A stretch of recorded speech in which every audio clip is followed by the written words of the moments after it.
Hello and welcome to Mr. Randy's Wine and Spirits. We're going to be doing a full review of the 19 Crimes Hard Chard. If you're new to the channel, hello and welcome. If you're a returning viewer, you know how we do. So let's do it, shall we?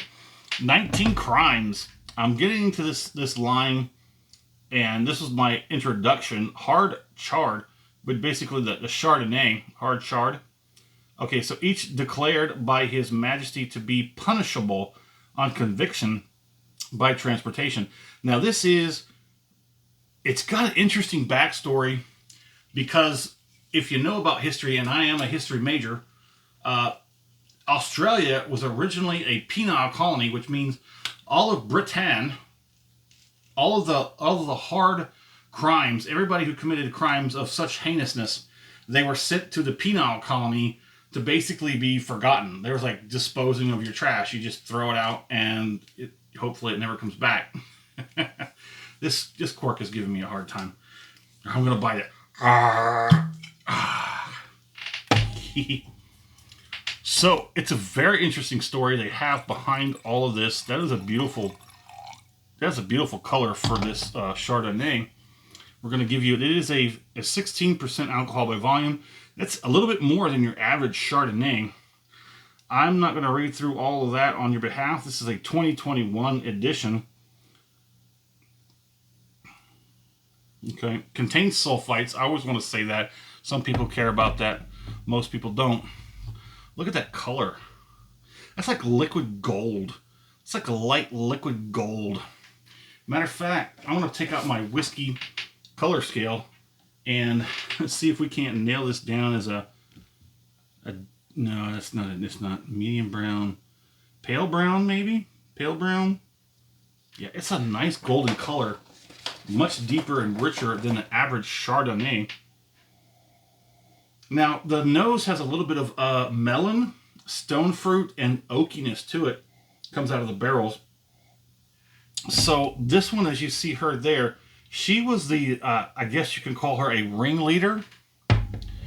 She would have children steal things, food, and whatnot for her little gang, which, honestly, in my opinion, you know, you got to eat or you die.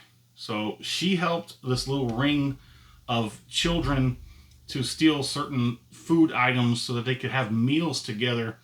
And that, of course, the British government at the time considered a heinous crime, being a criminal ringleader doing this with children. Sometimes you got to do what you got to do to survive. Completely understand it.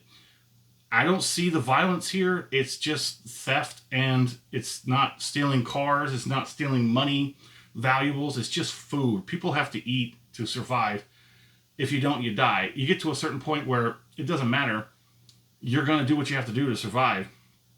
So for all my new people turning in today, Mr. Randy does a 3-part series when it comes to his reviews. For wines, it's a 5-day ordeal. Part 1, off the rip, get it home, pop that cork, have my first pour, share my first impressions with you, because you are worth it.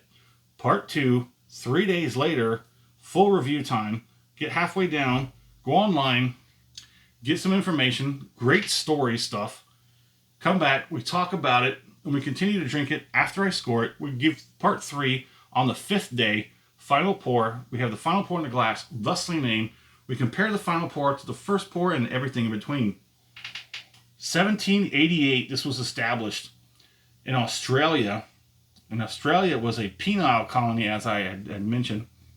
It's based off the 19 crimes that was considered to be the most heinous of crimes that would get you exported, not just excommunicate. They would literally ship you off to an island they knew next to nothing about, drop you off, wave goodbye as they left you, and say, you know, good luck, Godspeed. So the name of this lady is Jane Castings. Jane Castings. That's that lady right there. Look it up. Interesting story. Like I said, just trying to survive. So this is a nice pairing Chardonnay with seafood and bold cheese, it says. It's got a nice, bright nosing. It's got very nice melon, stone fruit, a little bit of oakness behind it. Not a whole lot of information. That's weird because the bottle says 16 and my notes say 13.5. I'm going to go with what's on the bottle. We're going to go with what's on the bottle. Let's get it on the palate.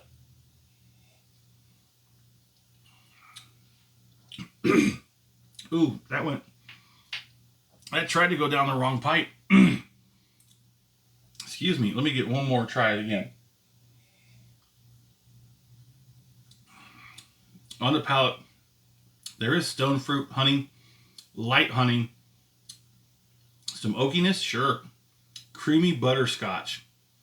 I don't know about the butterscotch, but there is a slight creaminess to it, which is really nice. Ripe fruit. Yeah. The palating is different than the nosing. The nosing gives you a sort of sense it's like going to be a standard Chardonnay. Maybe a little bitter, a little bit mild. While the nosing gives you more sweet and more bright and spiciness. No. The nosing, nothing like the palate. The palate is definitely different.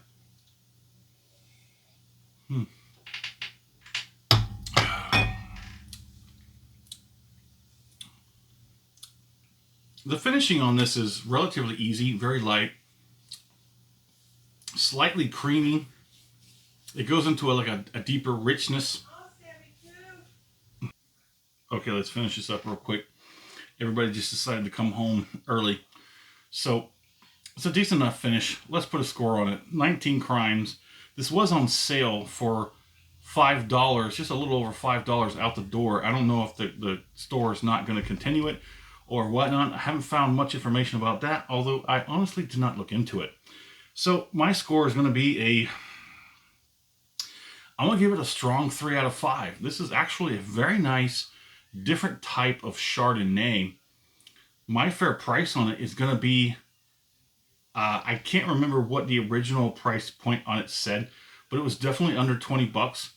And I think you should definitely be willing to pay at least $20 for a pretty good wine. Although I haven't had one over $20 yet on the show. There it is. I definitely think the fair price would be more than that, probably more than 10. Would I buy this again? No. Unfortunately, I won't, but I would not shy away from it if it was offered to me. I would definitely drink it and talk about it with others in good lighting. I would tell people this is a pretty good Chardonnay. They should try it, and everyone should like it. Well, there it is.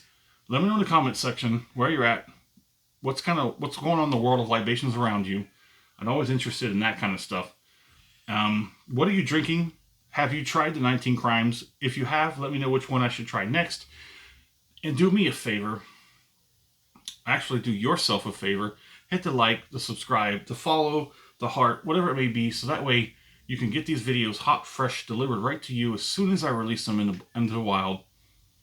And as always, thanks for stopping by here at Mr. Randy's Wine and Spirits. Gonna call it a good one.